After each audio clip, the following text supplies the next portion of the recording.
Have you ever wondered if two people can use the same NordVPN subscription simultaneously? Recently, I've been asked this a lot. So in this video, I'm going to talk about whether it's possible and what you need to know about sharing a NordVPN account. Also, if at any point in this video you would like to check out NordVPN, you'll find all the useful links, including a discount link in the description down below. So can two people use the same NordVPN?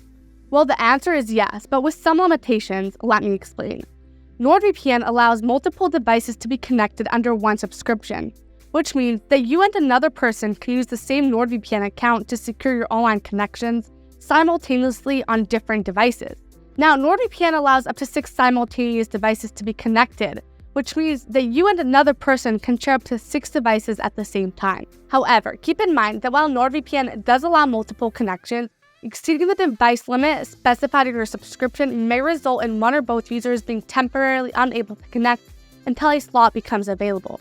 And that's it for today's video. Again, if you're interested in NordVPN, you'll find all the useful links, including a discount link in the description down below. And feel free to comment below if you have any questions, as I love getting to interact with you guys.